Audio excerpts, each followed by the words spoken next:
नमस्कार दोस्तों, मैं आर्टिस्ट आनंद एक बार फिर से हाजिर हूँ अपनी इस सीरीज़ का पार्ट 7 लेके, जिसके बाद जिसमें हम लोग चर्चा करेंगे रिटायरमेंट, ग्रेजुटी और फैमिली पेंशन के बारे में। तो ये पेंशन मैनुअल के रूल नंबर 66 से लेकर 75 रूल्स, 11 रूल्स का इसमें कंपाइल किया गया है। और रिटायरमेंट ग्रेजुटी जो है तो दोस्तों, एक तो डेथ ग्रेजुटी और दूसरी होती है रिटायरमेंट ग्रेजुटी। तो रिटायरमेंट ग्रेजुटी अगर देखा जाए तो एक रेलवे मतलब कोई भी गवर्नमेंट एम्प्लॉय है उसे गवर्नमेंट की तरफ से अगर कुछ बख्शीश बोला जाए या कुछ अवार्ड बोला जाए, अगर कोई अमाउंट मिलता है तो वो होता है ग्रेजुटी। बाकी सारा जो अमाउंट होता है वो उसका एम्प्लॉय का खुद का होता है। लीव इंक्रीजमेंट ले लो या पीएफ ले लो या फिर जो ग्रुप इंश्योरेंस का पैसा होता है वो ले लो, कोई भी अमाउंट हो वो उसका खुद का होता है। लेकिन ग्रेजुटी जो होती है, जो एक गवर्नमेंट अपनी तरफ से या एम्प्लॉयर बोला जाए, एम्प्लॉयर अपनी तरफ से एम्प्लॉय को अपनी जो पास्ट सर्विस है उसके बदले में उसे एक प्रकार से बख्शिश बोले या एक प्रकार से अवार्ड बोले या रिवार्ड बोले, कुछ भी ऐसा एक अमाउंट देता है जिसको कि बोला जाता है ग्रेजुटी। तो इसमें हम लोग उसी के बारे में चर्चा करेंगे, रिटायरमेंट ग्रेजुटी और फैमिली पेंशन। ये दोनों चीज़ें क्या होती है, कितना अमाउंट मिलती है, कब मिलती है, कैसे मिलती है, इन सभी रूल्स के बारे में हम लोग इसमें चर्चा करते हैं। तो चलिए स्टार्ट करते हैं। अगर आप एक पेंशनर है और नियर फ्यूचर में पेंशनर होने वाले हैं तो आपके लिए बहुत ही इंपॉर्टेंट चैप्टर है ये। तो चलिए स्टार्ट किया जाए 66 से लेकर 75 रूल्स के लिए। तो दोस्तों, इसमें ये 66 नंबर रूल जो है इसमें दिया है कि retirement on completion of 30 year. Retirement दोस्तों या तो एक एम्प्लॉय होता है कि जो अपना खुद का रिटायरमेंट लेता है, खुद रिटायर, वॉलंटरी रिटायरमेंट जिसको बोला जाता है, या फिर उसको रिटायर कर दिया जाता है गवर्नमेंट के द्वारा, या फिर एक सुपर एनुएशन की एज में जब रिटायर होता है तो उस कंडीशन में रिटायर होता है। तो रिटायरमेंट के लिए जब उसकी 30 ईयर एक कंडीशन हो गई कि 30 ईयर उसकी क्वालिफाइंग सर्विस हो गई, उस कंडीशन में अगर रिटायरमेंट होता है तो at the time after a railway servant completed 30 year qualifying service की उसने, और उस कंडीशन में अगर वो ही में रिटायर फ्रॉम सभी, अगर वो रिटायरमेंट हो जाए सर्विस से, है ना, या फिर ही में be required by the appointing authority जो है वो उसको इन द पब्लिक इंटरेस्ट उसको रिटायर कर दे, है ना, मतलब उसको फोर्सली रिटायर कर दिया जाए उसको। In case of such retirement railway servant shall be entitled to a retiring pension. और अगर मान लो उसको अपॉइंटिंग अथॉरिटी ने उसे रिटायर किया है फोर्सली, मतलब उसको पब्लिक इंटरेस्ट को ध्यान में रखते हुए, तो उसको बोला जाता है, उस कंडीशन में जो पेंशन मिलती होता है उसको बोला जाता है रिटायरिंग पेंशन। और अगर एम्प्लॉय खुद अगर रिटायरमेंट लेता है तो उसको उस कंडीशन में उसको पेंशन बोली जाती है और इसको रिटायरिंग पेंशन। तो इसमें ये दोनों टाइप की पेंशन हो सकती है, उसको खुद चाहे तो रिटायर हो या फिर गवर्नमेंट चाहे तो उसको पब्लिक इंटरेस्ट में रिटायर कर दे। तो इस कंडीशन में कुछ कंडीशन दी हुई है कि railway servant shell give a notice. अगर पहली वाली कंडीशन है और वो रिटायर होना चाहता है, 30 साल उसने सर्विस कर ली है, तो उसे क्या करना पड़ेगा, he shall give a notice in writing to the appointing authority. Appointing authority को ये रिटर्न में नोटिस देगा वो कि मैं कम से कम 3 महीने पहले, कि मान लो अप्रैल में रिटायर होना, तो उसे जनवरी में लिख के देना पड़ेगा कि आई विश टू रिटायर। उसकी इच्छा है कि भाई रिटायर होना चाहता है। या फिर दूसरी कंडीशन में आ गई कि अब अगर मान लो ऐसा वो कंडीशन नहीं उसने फॉलो की, और दूसरी कंडीशन में अपॉइंटिंग अथॉरिटी है, उसने क्या करना पड़ेगा, अगर मान लो उसको रिटायर करना है तो उसे 3 महीने का एक नोटिस देना पड़ेगा, 3 महीने पहले, कि आपको इस रीज़न के कारण आपको जो है अगले 3 महीने के बाद रिटायर कर दिया जाएगा। ऐसा करके उससे कंडीशन डाल के retire in the public interest जो भी उसमें रीज़न है वो डाल के लिखा जाएगा। और अगर मान लो ऐसा नहीं करती है, तो अगर मान लो उसे अप्रैल में रिटायर करना है तो जो जनवरी में ही उसे रिटायर किया जा सकता है और उसे अगले 3 महीने के पे एंड अलाउंसेस एक साथ दे दिए जाएंगे और उसे उसी समय रिटायर कर दिया जाएगा। तो ये पीरियड जो होता है इसको मतलब अगर मान लो नोटिस में कोई कमी हो जाती है, 1 महीने बाद रिटायर करना है, तो 2 महीने का अलाउंसेस दे के 1 महीना पहले, 1 महीने में उसे 3 महीने के हिसाब से रिटायर किया जा सकता है। उसमें कुछ प्रोवाइडेड फर्दर भी है कि इसमें कुछ और बशर्ते भी हैं कि जहाँ पर railway servant giving notice under class ए के अनुसार अगर उसने नोटिस दिया है, अब the first provision is under suspension, और उस कंडीशन में अगर वो सस्पेंशन में है तो it shall be open to appointing authority. ये अपॉइंटिंग अथॉरिटी के लिए ओपन रहेगा, खुला रहेगा, टू विथहेल्ड परमिशन, कि वो उसकी परमिशन को विथहेल्ड कर ले, to such railway servant to retire under this rule, मतलब उसे मतलब परमिट नहीं करे, उसे परमिशन ना दे कि वो रिटायर हो सके। दूसरा है कि provided also that the provision of class ए का प्रोविजन क्या है, अगर रेलवे एम्प्लॉय खुद रिटायर होता है, ऑफ द रूल नंबर 1 का, ठीक है, 1 का ए shall not apply to the railway servant किस पर अप्लाई नहीं होगा? जो कि इंक्लूडिंग साइंटिस्ट आप टेक्निकल एक्सपर्ट। टेक्निकल एक्सपर्ट का अगर वो साइंटिस्ट है और अगर वो चाहे कि मैं 3 महीने का नोटिस देकर रिटायर हो जाऊँ तो वो उस पर ये अप्लाई नहीं होगा। तो assignment under the Indian technical economical cooperation programme of ministry external affairs and other programme. Posted abroad, ऐसा कोई आदमी है जो posted abroad for foreign based offices के लिए अगर गवर्नमेंट की तरफ से एम्प्लॉयड किया गया है तो वो उसके लिए अप्लाई नहीं रहेगा। उन्हें specific contract assign to the foreign government के साथ अगर कोई किसी कॉन्ट्रैक्ट पे गवर्नमेंट के द्वारा उसे अपॉइंट किया गया तो उसके लिए भी अप्लाई नहीं रहेगा। तो ये कंडीशंस हैं जिसमें कि अप्लाई नहीं रहेगा। फिर देख लेते हैं कि unless after having transfer to India, जब तक कि वो आफ्टर, यदि नहीं होता आफ्टर हैव बीन ट्रांसफर, उसे ट्रांसफर नहीं होता है इंडिया में, he is resume the charge of post in India and serve for a period of not less than 1 year. कम से कम मतलब 1 ईयर सर्विस उसकी होना चाहिए अगर उसका ट्रांसफर नहीं होता है तो। Railway servant referred in class number 1 में जो दिया हुआ है रेलवे सर्वेंट के बारे में, the provision of sub rule number 1 का एक जो है makes a request to writing authority to accept notice of less than 3 month. अगर मान लो वो कम पीरियड का नोटिस देता है, अगले ही महीने रिटायरमेंट होना चाहता है, तो वो एक रिक्वेस्ट करेगा अपॉइंटिंग अथॉरिटी से कि वो जो है उसका जो पीरियड कम 3 महीने के बजाय 1 ही महीने में उसको मान लिया जाए। और उस कंडीशन में क्या होगा कि ऑन रिसेप्ट ऑफ रिक्वेस्ट, और ऐसी अगर एम्प्लॉय ने ये रिक्वेस्ट की है तो अपॉइंटिंग अथॉरिटी क्या करेगी, कंसिडर कर लेगी such of curtailment of the period of notice का जो 3 महीने का पीरियड है, अगर उसे 1 ही महीने में रिटायरमेंट चाहिए तो उसको अपॉइंटिंग अथॉरिटी उसको कंसिडर कर सकती है। इफ़ इट इज़ सेटिस्फाइड, अगर वो सेटिस्फाइड होता है कि the curtailment of the period of notice का जो पीरियड कम किया गया है will not cause any administrative inconvenience. Administrative inconvenience का मतलब होता है प्रशासन को कोई प्रकार की असुविधा नहीं होगी उसका फिक्सेशन करने में, उसका पेंशन करने में, या किसी और प्रकार की कोई भी ऐसी असुविधा प्रशासन को नहीं होगी। अगर ये चीज़ से सेटिस्फाई हो जाता है अपॉइंटिंग अथॉरिटी तो ही में relax the requirement of the 3 month of the condition that the employee servant shell not apply for the commutation. और ये भी देख लिया जाएगा कि एम्प्लॉय ने कम्यूटेशन ऑफ पेंशन के पार्ट के लिए अप्लाई तो नहीं किया है before the expiry of the such notice of 3 month, 3 महीने के नोटिस के एक्सपायर होने से पहले। तो ये चीज़ें अगर अपॉइंटिंग अथॉरिटी इससे सेटिस्फाइड हो जाता है तो वो इस पीरियड को कम में भी एक्सेप्ट कर सकता है उसका retirement. A railway servant who has elected to retire, जिसे इलेक्ट किया गया है तो रिटायर करने के लिए under this rule and has given the necessary intimation that effect to the appointing authority, अगर उसने प्रॉपर इंटीमेशन दिया है, shall preclude from precluded from withdraw his selection subsequently except with the special provision of such authority. क्या है, the request for withdrawal shall be with in the intended date of his retirement, retirement की date से पहले उसने withdrawal के लिए भी request डाल देना चाहिए। और for the purpose of this rule appointing authority का means which competent make, appointing authority इस कंडीशन में कौन होगा, जो उस पोस्ट को में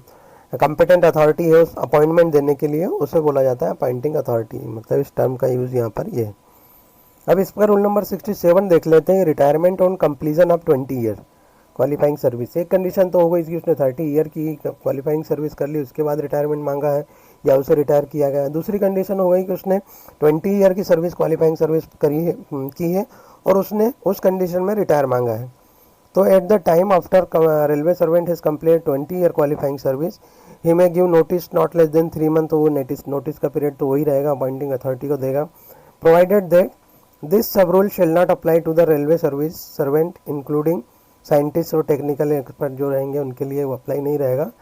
सो असाइन जो सेम कंडीशन जहाँ पर उसमें थी वही सेम इसमें भी है। अगर वो फॉरेन अब्रॉड है, दूसरा कि मान लो उसने फॉरेन गवर्नमेंट से कोई कॉन्ट्रैक्ट करके रखा है तो उस कंडीशन में, और the notice of voluntary retirement given in sub rule number 1 shall require accept by the appointing authority, उसका एक्सेप्टेंस अपॉइंटिंग अथॉरिटी के द्वारा परमिटन होना चाहिए। मतलब रिटायरमेंट वॉलेंटरी रिटायरमेंट से मतलब एक्सेप्ट करना चाहिए। प्रोवाइडेड दैट, जबकि where the appointing authority does not refuse to grant, जहाँ पर अपॉइंटिंग अथॉरिटी है उसने डज नॉट रिफ्यूज, उसने रिफ्यूज नहीं किया है to grant the permission for retirement के लिए उसने परमिशन को रिफ्यूज नहीं किया before the expiry of period जो पीरियड एक्सपायर होने वाला उससे पहले अगर नहीं किया है, the retirement shall become effective from the date of is expiry of the set period. तो उसने जो 3 महीने का पीरियड दिया था उस पीरियड के बाद उस पीरियड के बाद में वो ऑटोमेटिकली वो इफेक्टिव हो जाएगा उस डेट के बाद से, मतलब उसे रिटायरमेंट मान लिया कर दिया जाएगा। अगर उससे पहले वो रिफ्यूज़ कर देता है कि नहीं अभी आपको रिटायर नहीं कर रहे हैं, तो उस कंडीशन में उसको वो कैंसिल हो जाएगा उसका नोटिस, और उस पर फ्रेश जो भी रिमार्क आएगा उसके हिसाब से होगा। इसी का 3 नंबर का ए दिया हुआ है कि railway servant referred in sub rule number 1। सब रूल नंबर 1 जो है पहले दिया था, request writing appointing authority to accept notice of voluntary retirement not less than 3 month giving reason therefor, उसके लिए रीजन देना पड़ेगा। On receipt of a request under clause A के अनुसार जो रिक्वेस्ट दिया हुआ है, ये जो रिक्वेस्ट दी है, appointing authority subject to the provision of sub rule number 2, sub rule number 2 का जो प्रोविज़न है ये, उसके अनुसार मैं consider the request for curtailment of period notice 3 month on merit and it is satisfy. अगर वो सेटिस्फाइड होता है कि कर्टेलमेंट जो पीरियड कंप्लीट किया है विल नॉट कॉज, उसके कारण किसी प्रकार का कोई एडमिनिस्ट्रेटिव इनकन्वीनियंस नहीं होगा, उस कंडीशन में अगर वो सेटिस्फाइड होता है और साथ ही साथ ये देखता है कि उसने जो उस पीरियड के से पहले उसने अपना कम्यूटेशन ऑफ पेंशन के लिए अप्लाई नहीं किया है, तो उस कंडीशन में उस पीरियड को कर्टेल भी कर सकता है अपॉइंटिंग अथॉरिटी। अब देख लेते हैं इसका 4 नंबर की, railway servant who is elected to retire, जिसे चूज़ कर लिया गया है, इलेक्ट हो गया रिटायरमेंट के लिए, in this rule has given the necessary notice to the, जो नोटिस दे दिया गया अपॉइंटिंग अथॉरिटी को, shall be precluded from withdraw is notice, उसको वो उसे विड्रॉ भी कर सकता है with the specify approval of the such authority, बशर्ते the request of the withdrawal shall be made before the intended date of his retirement. Intendant जो संभावित जो डेट है उससे पहले अगर उसने विड्रॉल के लिए अप्लाई किया है तो। This rule shall not apply to railway servant who retired from railway service being observe permanently of autonomous body. अगर मान लो ये रूल किस पे अप्लाई नहीं होगा, हु इज रिटायर्ड जो कि from the railway service for being observed permanently in an autonomous body and public sector में अगर चला जाता है कोई उस ऑब्जर्वेशन ले लेता है, तो उसका he is on deputation eight the time of seeking voluntary retirement. 68 में ओमिटेड दिया हुआ है। 69 में दिया है अमाउंट ऑफ पेंशन। ये एक 69 रूल नंबर इंपॉर्टेंट है, अमाउंट ऑफ पेंशन। पेंशन का अमाउंट का फिक्स किस प्रकार किया जाए, तो in the case of railway servant retiring in accordance with the provision of this rule before completing qualifying service of 10 year. इस रूल के अनुसार अगर कोई एम्प्लॉई है जो अपनी 10 साल की सर्विस कंप्लीट करने से पहले अगर रिटायरमेंट लेना चाहता है, तो the amount of service gratuity shall be calculated. जो अमाउंट ऑफ सर्विस ग्रेजुटी रहेगी, ये रिटायरमेंट ग्रेजुटी होगी, उसको किस तरह के मतलब कैलकुलेट किया जाएगा। Half month emolument for every completed 6 month period. Half month emolument मतलब हाफ मंथ मतलब हो गया 15 दिन का emolument for completing every 6 month. 6 महीने कंप्लीट होने के बाद 15 दिन, फिर 6 महीने कंप्लीट होने के बाद 15 दिन। इस टाइप से अगर उसने 10 साल की सर्विस से पहले अगर रिटायरमेंट लेता है, तो इस प्रकार से उसका कैलकुलेशन किया जाएगा क्या, सर्विस ग्रेजुटी का। The dearness allowance admissible on the date of retirement, जो डेट ऑफ रिटायरमेंट को जो एडमिसिबल जो मिल रहा है उसको shall also be treated as emolument, वो भी इसे इमोल्यूमेंट के रूप में ट्रीट किया जाएगा for the purpose of sub rule number 1। जो रूल नंबर 1 में जो इमोल्यूमेंट ये अमाउंट जो फिक्स किया जाएगा 15 दिन का, उसमें डियरनेस अलाउंस जो एडमिसिबल रहेगा उस डेट में उसको कंसिडर किया जाएगा। इन case of railway servant retiring in the accordance with the provision of this rule, अगर रिटायर होता है completing qualifying service is not less then 10 year, मतलब 10 ईयर से ज़्यादा की सर्विस के बाद रिटायर होता है, the amount of pension shall be calculated at 50%। Pension का अमाउंट जो कैलकुलेट किया जाएगा वो 50% ऑफ द इमोल्यूमेंट या फिर एवरेज इमोल्यूमेंट और एवरेज इमोल्यूमेंट का, इसमें मैंने रूल नंबर 49 और 50 में डिस्क्राइब किया, अच्छे से समझने की कोशिश किया है, तो उसको देख सकते हैं, पुराना पहला वीडियो इसका पार्ट नंबर 4 है शायद। विच एवर इज़ मोर, जो भी मोर बेनिफिशियल रहेगा, एम्प्लॉय के फेवर में रहेगा, एम्प्लॉय के बेनिफिट के लिए रहेगा, subject to the minimum of 9,000, उसका कम से कम 9,000 पेंशन होना चाहिए, और मैक्सिमम 1.25 लाख 25 मतलब 1.25 लाख के आसपास उसका मैक्सिमम पेंशन होता है, वो होना चाहिए।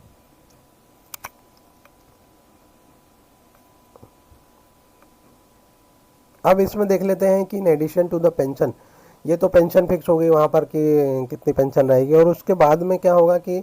इन addition to with the provision of sub rule number 2 after completion 80 year, अगर मान लो एम्प्लॉय रिटायर हो जाता है, उसकी पेंशन बन जाती है बेसिक पेंशन, उसके बाद में उस एम्प्लॉय 60 के बाद में 70, 75 और 80 ईयर की जब एज हो जाती है, तो 80 ईयर की एज में क्या किया जाता है कि उसकी जो पेंशन होती है 80 से 85 की एज के बीच में 5 साल के लिए उसको 20% बेसिक पेंशन का एक्स्ट्रा दिया जाता है। फिर 85 से 90 हो जाता है तो 30% दिया जाता है, 90 से 95 हो जाता है 40%, 95 से 100 ईयर की एज में अगर पेंशनर है तो उस कंडीशन में उसको 50% उसका पेंशन बढ़ा दिया जाता है। अगर 100 एंड अबव हो जाता है तो उसको 100% पेंशन बढ़ा दी जाती है, मतलब जस्ट डबल हो जाती है। अगर 50,000 है तो उसे सीधे सीधे 1 लाख कर दी जाती है पेंशन को। तो ये एक फैमिली पेंशन में, मतलब ये एक रिटायरमेंट जो पेंशन मिलती है उसमें एक ये अच्छा बेनिफिट है, क्योंकि एज के साथ साथ उसकी हेल्थ भी डिटेरियोरेटिंग होने लगती है, उस कंडीशन में उसको ज़्यादा एक्सपेंस की ज़रूरत पड़ती है, उसका मेडिकल एक्सपेंस बढ़ जाते हैं, उस कंडीशन में ये जो इस टाइप से उसको ये इंक्रीजमेंट हो जाता है 20, 30, 40, 50 एंड 100। अब इसमें दिया हुआ है कि रूल नंबर 3 में कि इन calculating the length of service अगर मान लो कैलकुलेट करना है तो उसके लिए क्या किया जाएगा कि अगर मान लो 3 महीने हो जाते हैं, मान लो उसके 3 महीने हो गए सर्विस, और अगर and above and shall be treated as completed half 1 year, अगर 3 महीने से ज़्यादा सर्विस हो जाती है तो उसको हाफ ईयर का कैलकुलेट कर लिया जाएगा, और 3 से कम रहती है तो उसको 0 मान लिया जाएगा, मतलब उसको नहीं माना जाएगा उस पीरियड को। मान लो 6 साल और 2 महीने का पीरियड हुआ है तो उसको 6 साल ही माना जाएगा, 2 महीने का पीरियड को नेगलेक्ट कर दिया जाएगा। और अगर मान लो 6 साल 3 महीने और 15 दिन हो जाता है तो उसको 6.5 साल की सर्विस मान ली जाएगी, ये कहने का मतलब। The amount of pension shall be finally expense whole rupees में माना जाएगा, अगर पैसे में इन कैलकुलेशन आता है तो होल रुपीज़, अगर तो person content fraction rupee it shall be rounded up next higher rupees में उसको कैलकुलेट किया जाएगा। मान लो 50,000 570 रुपये 65 पैसा आ रहा है तो 65 को 71 रुपये मान लिया जाएगा। रिटायरमेंट ग्रेजुटी और डेथ ग्रेजुटी, रिटायरमेंट ग्रेजुटी जो होती है और डेथ ग्रेजुटी होती है, इसका कैलकुलेशन क्या होता है। तो रिटायरमेंट ग्रेजुटी और डेथ ग्रेजुटी दोनों में काफ़ी अंतर होता है दोनों का कैलकुलेशन में। एक कंडीशन में होता है कि जब एम्प्लॉय रिटायरमेंट से पहले उसकी डेथ हो जाती है उसको डेथ ग्रेजुटी मिलती है, और अगर रिटायर हो जाता है तो उसको रिटायरमेंट ग्रेजुटी मिलती है। तो इसमें रूल नंबर 1 का ए दिया हुआ है, इन case of railway servant who is completed 5 year qualifying service. तो इसमें क्या है दोस्तों, कंप्लीट करने की इसमें वैसे जो सर्विस होती है उसका अलग अलग पीरियड के लिए अलग अलग शेप दिए हुए हैं। तो अगर 5 साल उसने सर्विस कर ली, has become eligible for service gratuity, तो उसको सर्विस ग्रेजुटी मिलेगी, मतलब मिनिमम उससे 5 साल की सर्विस है अगर तो उसको सर्विस ग्रेजुटी मिलेगी, या फिर पेंशन अंडर रूल नंबर 69, ये जो 69 का रूल था उसमें।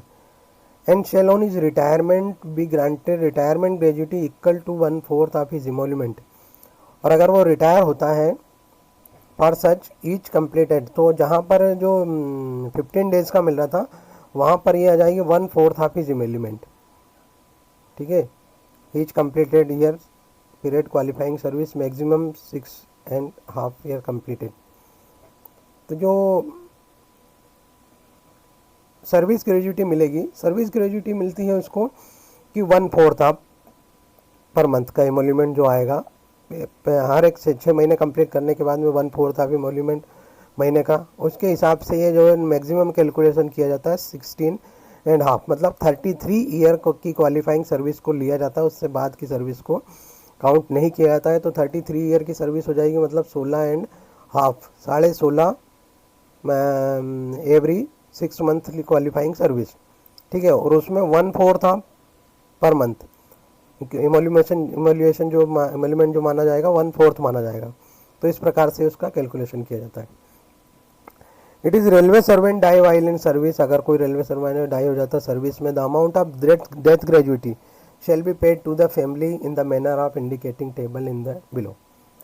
ठीक है। अगर मान लो उसकी 1 साल की सर्विस हुई है और वो उसकी एक्सपायर हो गया वो, ठीक है, लेस देन 1 साल की सर्विस है, तो उसको जो है डेथ ग्रेजुटी किस रेट पे मिलेगी, 2 टाइम्स ऑफ इमोल्यूमेंट। मान लो उसका इमोल्यूमेंट जाता है 50,000 तो उसको 1 लाख मिलेगा अगर वो 1 साल से कम में उसकी डेथ होती है।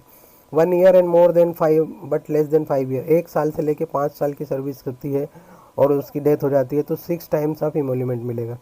50,000 है तो 6 लाख मिलेगा। 5 years and but less than 20 year है तो उसको माना जाएगा 12 टाइम्स ऑफ इमोल्यूमेंट, 50,000 का 6 लाख मिलेगा। 20 ईयर एंड वो है तो half of the emolument for every completed 6 month. 6 month का कंप्लीट करने के बाद हाफ ऑफ इमोल्यूमेंट मतलब 15 दिन का, ये होता है डेथ ग्रेजुटी का। और सर्विस ग्रेजुटी में 15 दिन की बजाय वो सीधा सीधा हाफ हो जाता है उसका, मतलब 7.5 दिन का हो जाता है। तो ये चीज़ का अंतर समझ के चलना कि इसमें आएगा हाफ ऑफ मंथली और उसमें 1/4 ऑफ द मंथली आएगा। और ये नॉट एक्सीडिंग,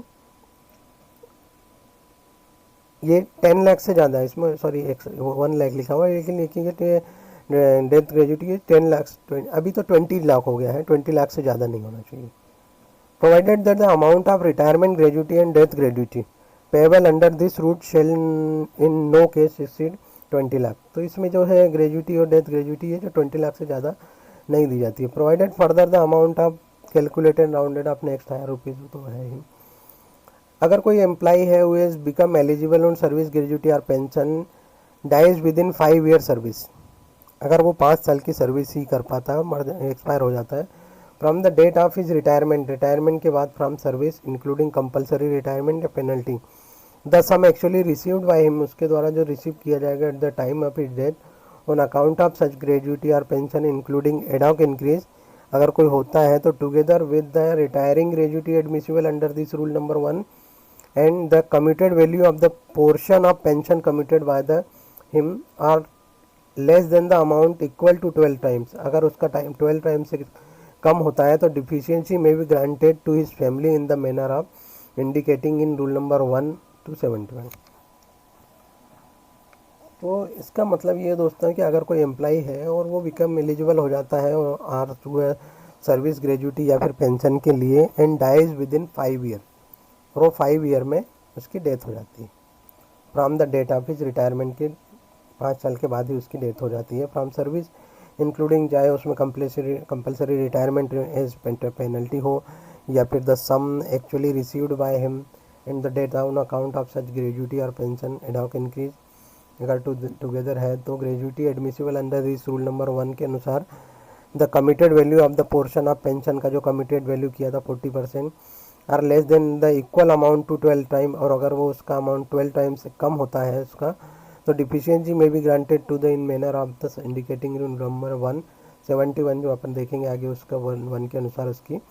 जो उसका जो कीन रहेंगे, कीन ऑफ द डिकीज एम्प्लॉय रहेगा उसको दिया जाएगा। The emolument of the purpose of gratuity admissible under the rule record in the according 1949 का जो रूल रहेगा उसके अकॉर्डिंग किया जाएगा। अब इसमें एक मेन चीज़ दिया हुआ है कि जो इमोल्यूमेंट जो सर्विस ग्रेजुटी या डेथ ग्रेजुटी जो पैसा मिलेगा वो किस मैनर में किसको मिलेगा, तो उसके बारे में दिया हुआ है कि provided that if any employ the emolument of railway servant has been reduce during the last 10 month, अगर 10th मंथ में उसका पीरियड किसी कारण से उसको रिड्यूस हो गई है, उसकी सैलरी एमोल्यूमेंट रिड्यूस हो गया है, अदरवाइज देना पेनल्टी, मतलब पेनल्टी के अलावा किसी प्रकार से as refer in rule number 50 में जो मैंने एमोल्यूमेंट उसके बारे में बताया, तो उसमें अगर मान लो लास्ट के महीने में या कुछ महीने में उसकी पेमेंट कम हो जाती है किसी कारण से, तो उस कंडीशन में क्या होता है उतना ही पीरियड पुराना पीरियड मान उसमें इंक्लूड किया जाता है, बैक पीरियड ले लिया जाता है, उसके हिसाब से एवरेज एमोल्यूमेंट निकाला जाता है। Provided further the dearness allowance इसमें के be shall be treated emolument for purpose of this rule, तो डी ए उस पर एडमिसिबल रहेगा रिटायरमेंट के समय जो भी है। और for the purpose of this rule number 71, 73, 74 इसी में हम आगे देखेंगे 71, 72, 73, 74 ये जो फैमिली के बारे में है, relation to the railway servant का क्या मतलब हो गया, मतलब किस ऑर्डर में उसे जो है फैमिली पेंशन या फिर सर्विस रिटायरमेंट ग्रेजुटी उसे किस मैनर में दी जाएगी। तो सबसे पहला राइट बनता है वाइफ या वाइफ्स का इंक्लूडिंग जुडिशियरी सेपरेटेड, अगर मान लो कोई जुडिशियली मतलब न्यायिक रूप से अलग अलग हो जाते हैं, डाइवोर्स हो जाता है, उसको भी शामिल किया जाएगा। वाइफ और वाइफ्स, एक वाइफ हो या दो वाइफ हो, in case of a male servant, अगर कोई मेल सर्वेंट है तो सबसे पहला राइट बनेगा, ये जो ऑर्डर दिए हैं इसी ऑर्डर में रहेगा उसका। दूसरा रहेगा अगर मान लो फीमेल रेलवे सर्वेंट है तो उस कंडीशन में उसका हस्बैंड,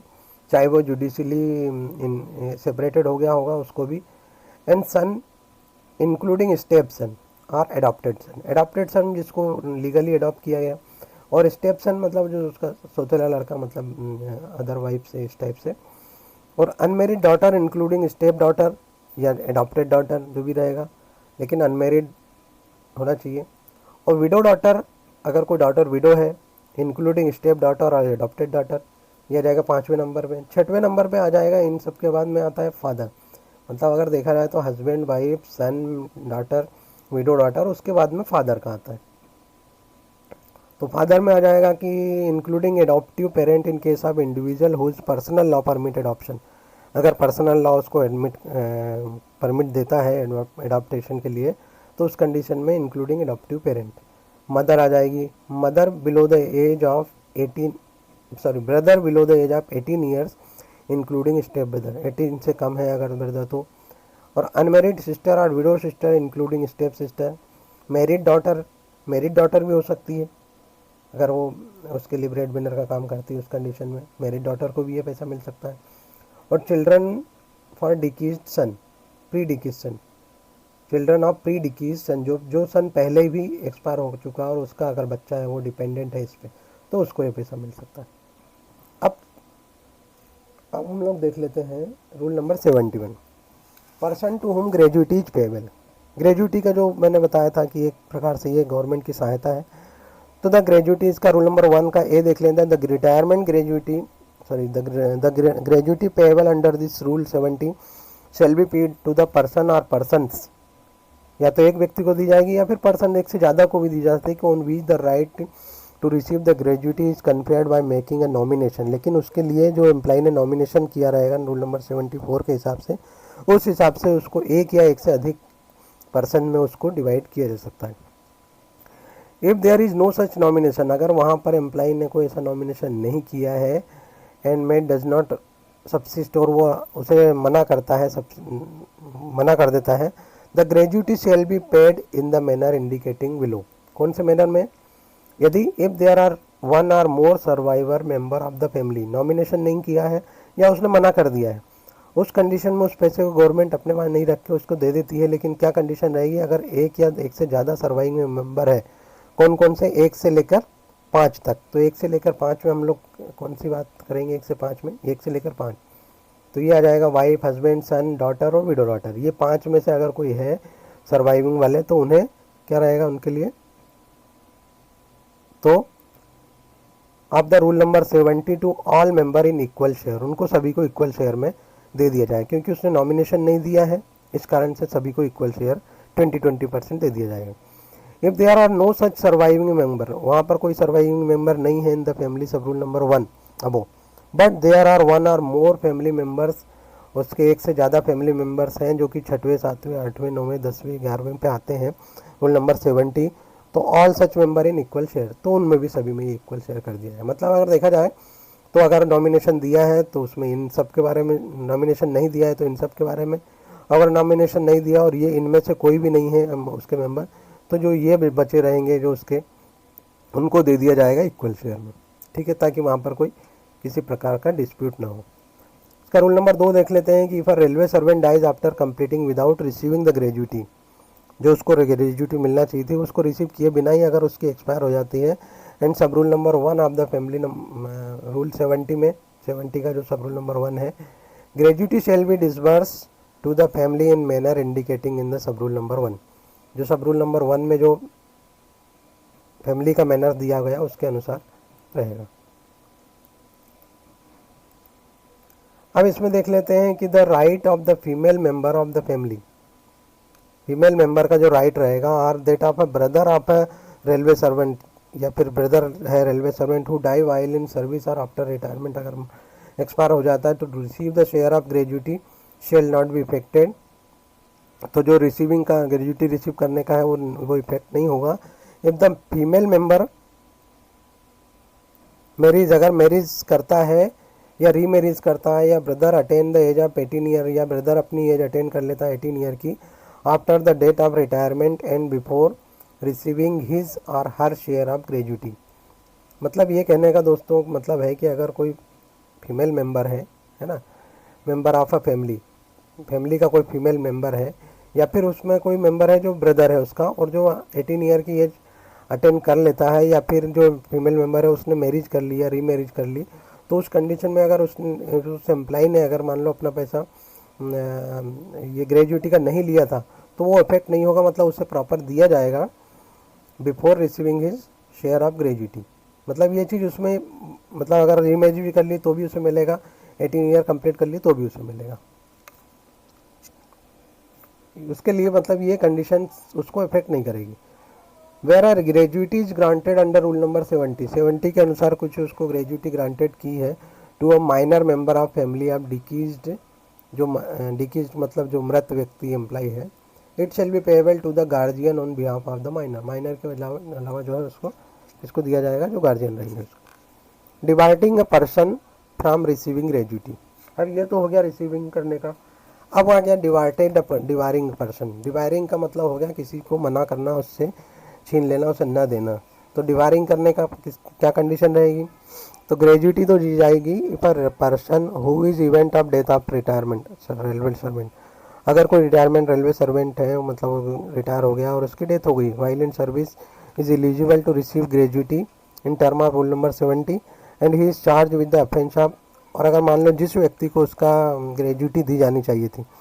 अगर वो व्यक्ति offence of murdering of railway servant, किसी रेलवे सर्वेंट को मर्डर करने के ऑफेंस में अगर वो कन्विक्ट पाया गया है या उसने कोशिश abetting in the commission,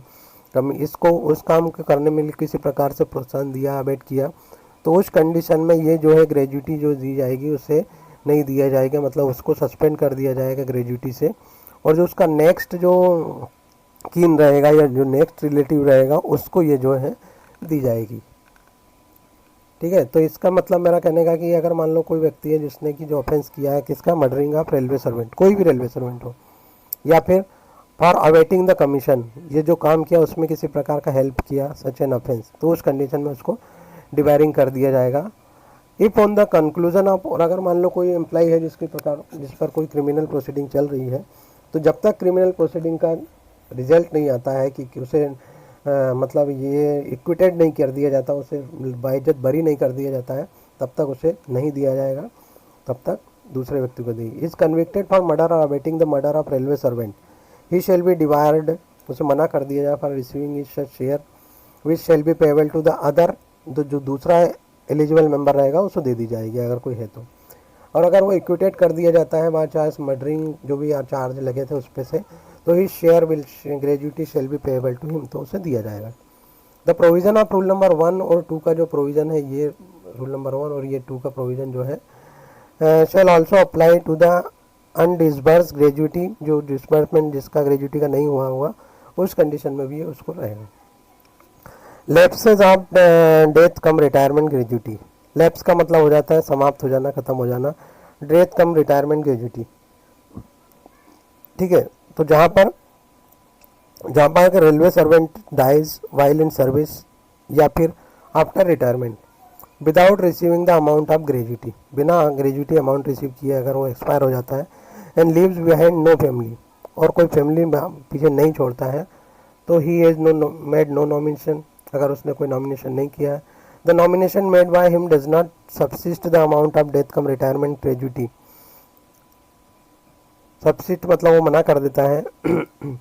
respect of such railway servant under the rule number 70 का जो रूल नंबर रहेगा, shall lapses to the government, तो वो जो अमाउंट जो है गवर्नमेंट के पास रहेगा। मतलब उसने ऐसा नॉमिनेशन बनाया कि जिसमें वो किसी को भी अपना रिटायरमेंट के ड्यूटी का पैसा नहीं देना चाहता, मना कर देता है वो, तो उस कंडीशन में जो है उसके पास रहेगा। और या फिर उसने नॉमिनेशन बनाया ही नहीं है तो provided the amount of death gratuity and retirement gratuity shall be payable to the person, लेकिन उसमें एक कंडीशन दे दी गई है कि अगर इस कंडीशन में ये रहेगा तो, लेकिन the amount of death retirement gratuity shall be payable to the person in whose, जिसके में ये ससेशन उत्तराधिकारी जो प्रमाण पत्र होता है जिसके फेवर में रहेगा उसको by granted by the court of law, लेकिन उसे जाना पड़ेगा कोर्ट में और कोर्ट से अपना ससेशन सर्टिफिकेट बनवा के लाएगा, फिर वो रेलवे में अप्लाई करेगा, तब जाके उसको ये पैसा मिलेगा। अदरवाइज रेलवे के पास में ये लैप्सेस अमाउंट के रूप में इकट्ठा हो जाएगा। तो ये चीज़ एक है, अगर मान लो नॉमिनेशन नहीं है तो ये दिक्कत आती है, और नॉमिनेशन है तो उसके अकॉर्डिंग जो पहला रूल है उसके हिसाब से होता है। तो ये चैप्टर काफ़ी इंपॉर्टेंट है दोस्तों, इसमें खासकर जानकारी होना चाहिए। नॉमिनेशन सब समझ लेते हैं कि क्या नॉमिनेशन होते हैं। नॉमिनेशन जो भरा जाता है रेलवे सर्वेंट के द्वारा, लेकिन इनिशियली जब वो सर्विस रिकॉर्ड भरा जाता है खुद एम्प्लॉय के द्वारा अपॉइंटमेंट के समय, तो उस समय फॉर्म नंबर 4 और फॉर्म नंबर 5 दिया जाता है। उसमें ये चीज़ें लिखी जाती है किसको कितना शेयर देना है। वहाँ पर नॉमिनेशन का एक फॉर्म होता है 4 नंबर और 5 number. 1 or more person right to receive death cum retirement gratuity, ये सारी चीज़ों को उसमें मेंशन करना होता है। लेकिन उसके बाद जैसे ही आपकी कुछ फैमिली इंक्रीज होती है, नई शादी होती है, कुछ होता है, तो उस समय उसको आप चेंज भी करा सकते हो any time.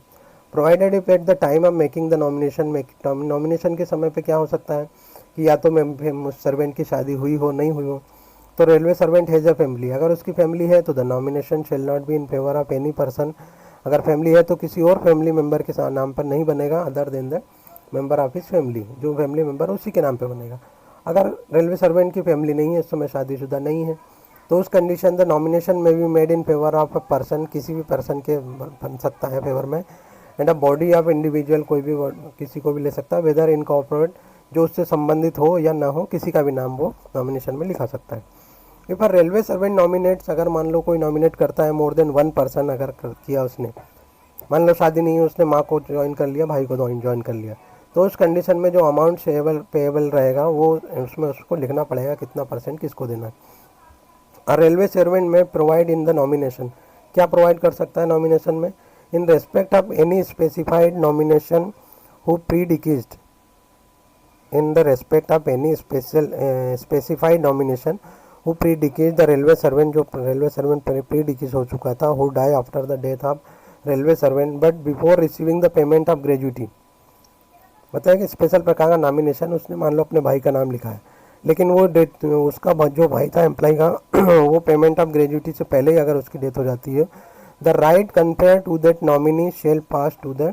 Other person as may specified in the nomination, तो वो जो उसका पोर्सन का जो रहेगा वो दूसरा जो नॉमिनी है उसके नाम पे चला जाएगा, बशर्ते if at the time of making the nomination, लेकिन टाइम के मेकिंग नॉमिनेशन के समय the railway servant has a family consisting of 1 or more members, एक से ज़्यादा अगर मेंबर है तो the person so specified shall not be to be a person other than the family, तो उस कंडीशन में अगर एक से ज़्यादा मेंबर का उसका फैमिली है तो जो दूसरा पर्सन रहेगा वो फैमिली मेंबर के अलावा दूसरा मेंबर नहीं होना चाहिए, ये कंडीशन रहेगी। Provided further that the where the railway servant who is only 1 member, अगर मान लो उसका एक ही मेंबर है फैमिली में, and nomination has made in favour is favour and it is open to railway servant, तो उस कंडीशन में रेलवे सर्वेंट के लिए ओपन है कि अल्टरनेट नॉमिनेशन दे सकता है in favour of any person या बॉडी ऑफ इंडिविजुअल, वेदर चाहे वो उससे संबंधित हो या ना हो। अगर 2 फैमिली मेम्बर है तो दोनों फैमिली मेम्बर रहेंगे, अगर एक ही है तो किसी और का नाम दे सकता है, तो ये नॉमिनेशन की कुछ करते हैं। अब इसमें देखते हैं कि the nomination shall become invalid in the event of happening of the contingency provided there in, contingency मतलब कुछ आपात स्थिति आ जाती है तो उस कंडीशन में इनवैलिड मान लिया जाएगा। The nomination made by railway servant who has no family, जिसकी कोई फैमिली नहीं है उसने नॉमिनेशन किया है, at the time of making the nomination such railway servant under second provision of 1 का, जो सेकेंड प्रोविजन है सब रूल नंबर 2 का, where he has 1 member of his family, एक ही फैमिली मेंबर है, and become invalid in the event of railway servant, वो invalid हो जाएगा in the event of railway servant subsequently acquiring, अगर उसने अपनी फैमिली को एक्वायर कर लिया मतलब शादी कर ली, और an additional member in the family, या फिर कोई नया मेंबर फैमिली में जुड़ता है तो एट द केस जो भी हो उस कंडीशन में उसको इनवैलिड कर दिया मान लिया जाएगा। और रेलवे सर्वेंट में at any time, railway servant जो किसी भी समय में अपना नॉमिनेशन को कैंसिल कर सकता है by sending a notice to the authority, को नोटिस भेजेगा, एप्लीकेशन करेगा कि अपना मैं नाम चेंज करता हूँ, वो कितनी भी बार कितनी भी कर सकता है। Provided he shall along with the notice and fresh nomination, लेकिन साथ साथ अगर कैंसिल कर रहा है तो फ्रेश नॉमिनेशन भी उसको देना पड़ेगा उसमें। Immediately on the death of a nominee, nominee की अगर मान लो डेथ हो जाती है एम्प्लॉय की डेथ होने से पहले, in aspect of the whom no special provision, जिसके लिए कोई स्पेशल प्रोविजन नहीं है, has been made in the nomination clause number 1 of sub rule number 1 on the occurrence of any event by reason by which the nomination becomes invalid, अगर हो जाता है pursuance of class number 1 class number 2 of that rule, the railway servant shall send, railway servant एक authority को भेजेगा क्या, mention in sub rule number 7 in notice in writing cancelling the nomination, उसका nomination cancel करने के लिए, and साथ ही साथ उसमें फ्रेश नॉमिनेशन अपने इच्छा के अनुसार जो बनाया रहेगा वो भी उसमें मेंशन करना होगा। एवरी नॉमिनेशन मेड, जो भी नॉमिनेशन बनाया, every notice cancellation given by the railway servant, जो भी दिया गया है, shall be send to the account officer को भेजा जाएगा और उसका हेड ऑफिस में प्रॉपर उसका रिकॉर्ड रखा जाएगा। Immediate on receipt of nomination का रिसिप्ट होने के बाद में नॉन गजेटेड रेलवे सर्वेंट हो या फिर उसका head of office shall counter sign, उस पर काउंटर साइन करेगा अपना और डेट डालेगा उसमें कि कब उसने नॉमिनेशन दिया है और उसको सर्विस रिकॉर्ड में बराबर रखा जाएगा, ताकि जब कभी कुछ इस टाइप का इवेंट होता है तो उस कंडीशन में उसको एज अ प्रूफ यूज़ किया जा सके। और इसमें देखिए by the account office in case of gazetted, अगर वही गजेटेड सर्वेंट है तो अकाउंट ऑफिस को, और नॉन गजेटेड है तो हेड ऑफिस को उसका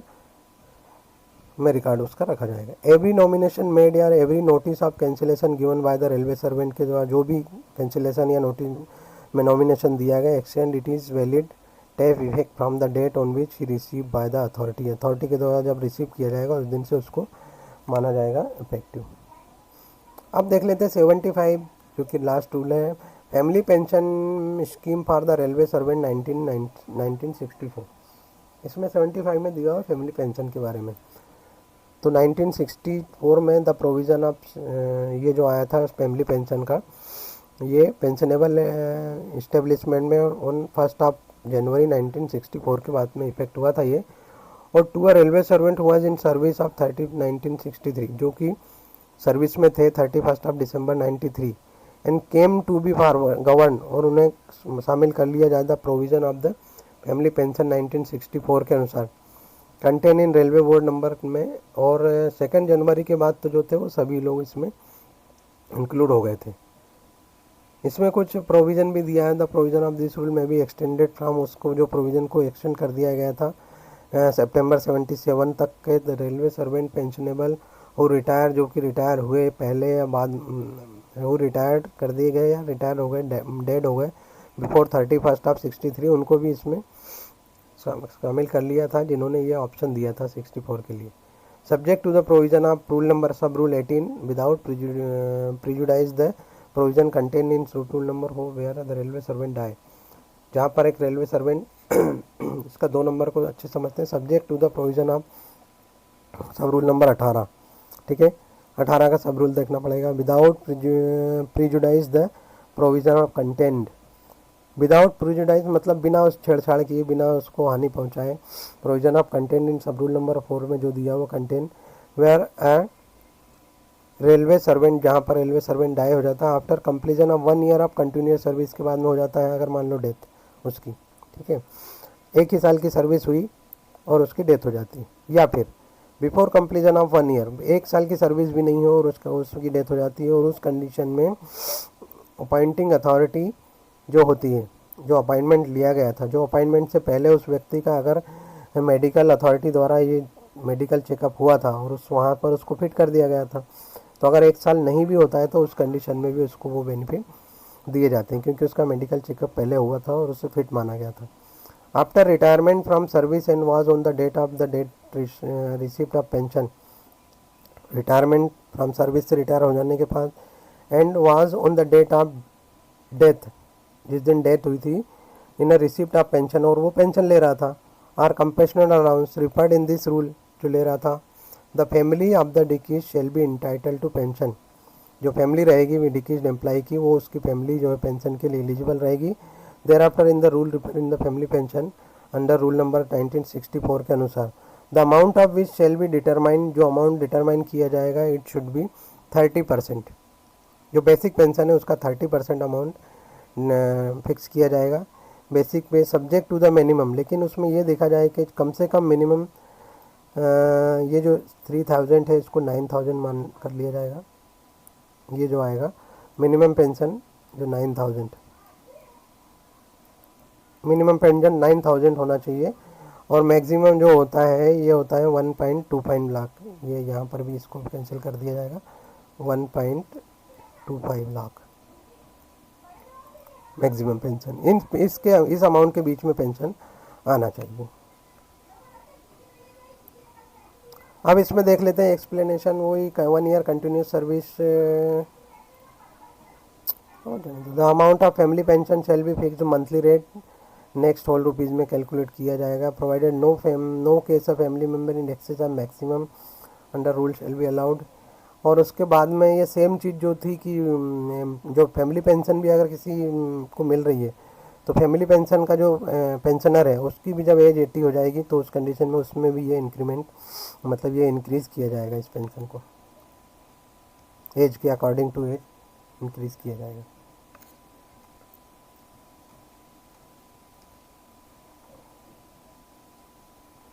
अब इसमें आ जाता है कि 4 का 1, जहाँ पर एक रेलवे सर्वेंट हुई is govern by the government, जहाँ पर किसी रेलवे एम्प्लॉय को जो गवर्नमेंट एम्प्लॉय को who is not govern by the, जो गवर्न नहीं किया जा रहा है किसमें,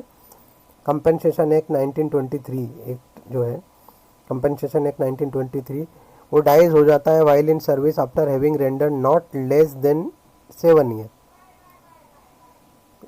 नॉट लेस देन 7 ईयर मतलब 7 ईयर से कम में।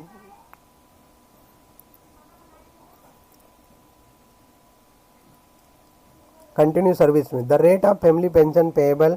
To the employee shall be equal to 50%, जो उसका फैमिली पेंशन रहेगा वो 50% रहेगा अगर वो गवर्न नहीं हो रहा है इस कंपनसेशन एक्ट के अनुसार तो, और उसकी सर्विस अगर 7 साल से कम नहीं है तो उस कंडीशन में उसको 50% of the last pay drawn या amount so admissible shall be payable from the following date of retirement, जब उसकी डेथ हो जाती है एम्प्लॉय की जस्ट उसके बाद से ये पीरियड, लेकिन ये पीरियड कितना साल का रहेगा, फॉर द 10 ईयर। 10 ईयर के लिए उसको जो है 50% दी जाएगी, ठीक है, डेथ ऑफ द रिटायरमेंट के 10 ईयर के बाद। इन the event of death of railway servant after retirement, अगर मान लो कोई एम्प्लॉय है जो रिटायर हो गया, पेंशनर है इस कंडीशन में और डेथ हो जाती है उसकी पेंशनर में, the family pension determine in the sub rule number ए का जो है इसमें शैल be payable period of 7 year. तो इसको हम लोग इस तरह से समझ सकते हैं कि अगर कोई एम्प्लॉय है 60 साल में सुपर एनुएशन में रिटायर हुआ, आज उसकी एज 61 है और आज उसकी मान लो डेथ हो जाती है, तो उस कंडीशन में डेथ होने के बाद में जो फैमिली को जो पेंशन मिलेगी वो फैमिली पेंशन मिलेगी जो कि 30% होगा। लेकिन ठीक है, लेकिन for the period date retired डिकीज should be attend the age of 67 year had he survived whichever is less. लेकिन उस कंडीशन में जो पीरियड रहेगा 61 से लेके 67 के पीरियड के बीच, या तो वो 7 साल होना चाहिए या फिर ये जो एम्प्लॉय जब 67 का हो जाता था उस कंडीशन में for the period of date which the retired डिकीज railway servant would have attend the age of 67 year had he survive whichever is less, जो भी कम है उस एज तक उसको फैमिली पेंशन दी जाएगी, जो कि फैमिली पेंशन किस बेस पे होगी, 50% के हिसाब से,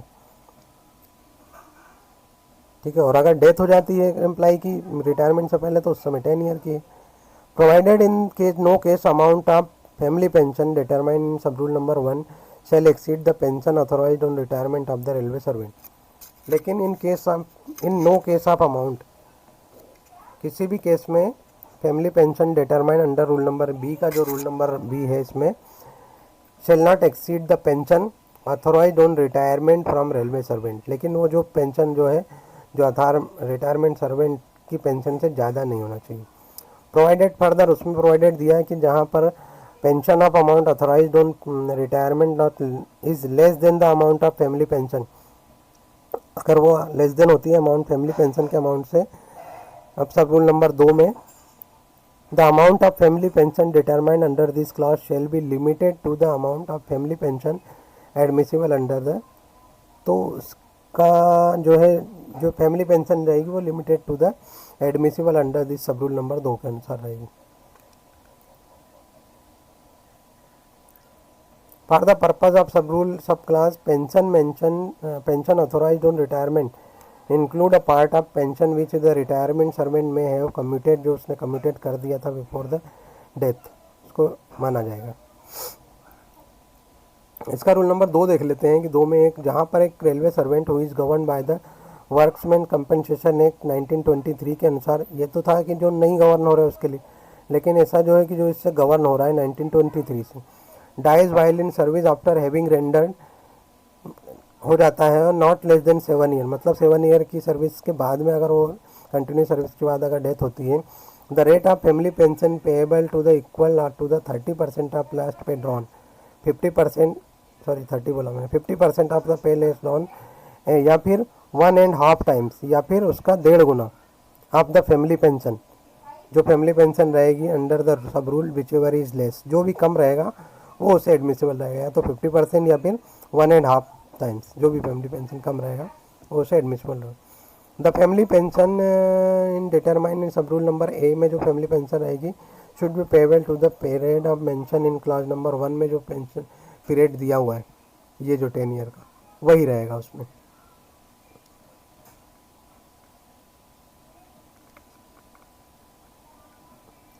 अब देख लेते हैं प्रोवाइडेड फर्दर भी दिया हुआ है, compensation is not payable under the aforesaid act,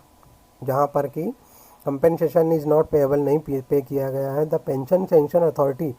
shell send a certify, pension authority जो है सर्टिफाई करेगी, अकाउंट ऑफिसर को एक कॉपी भेजेगी, to the effect that the family of the डिकीज servant shall be paid family pension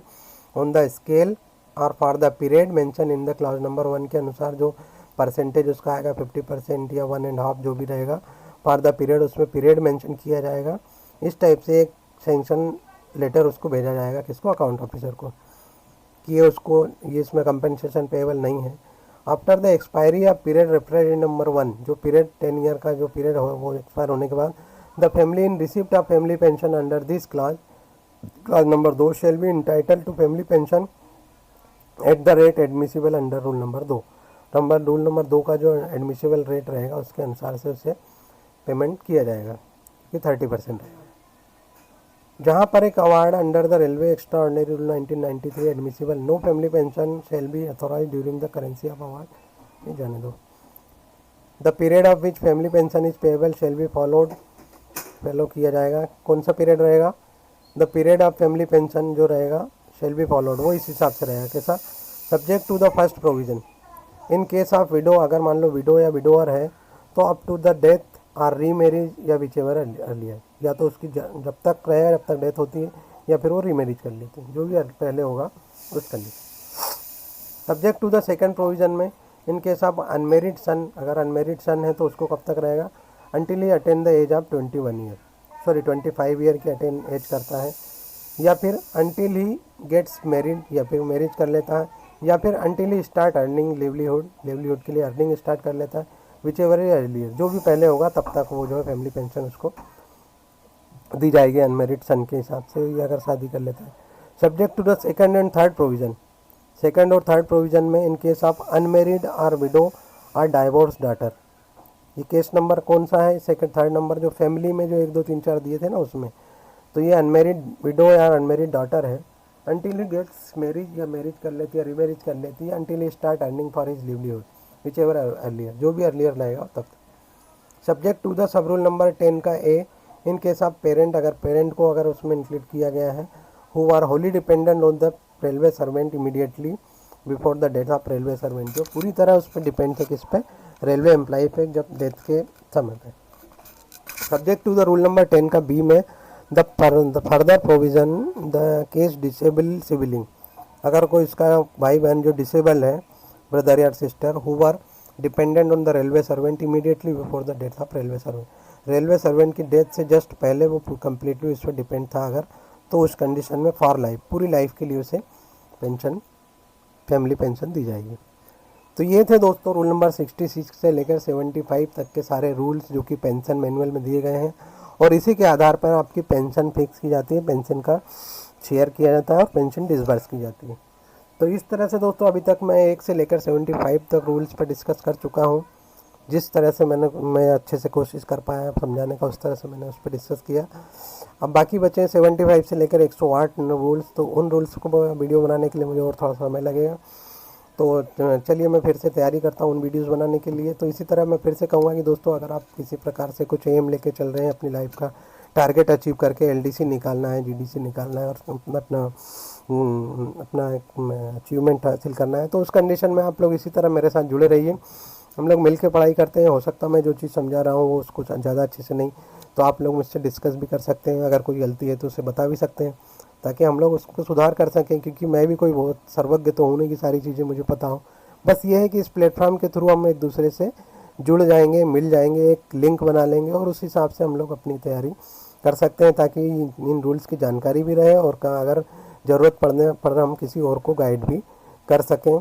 तो मिलते हैं दोस्तों, इसी तरह से मैं और भी वीडियो बनाते रहूँगा। Thanks for watching. अगर वीडियो पसंद आती है तो लाइक, शेयर एंड सब्सक्राइब कर दें। मिलते हैं नेक्स्ट वीडियो के लिए, तब तक इसी तरह पढ़ते रहिए, थोड़ा कमेंट करते रहिए। अगर आपको वीडियो अच्छी लगती है, अच्छी बुरी जो भी कमेंट करेंगे मेरे लिए काफ़ी वैल्यूएबल रहेगी। तो चलिए मिलते हैं नेक्स्ट वीडियो में, तब तक के लिए God bless you all and thanks for watching.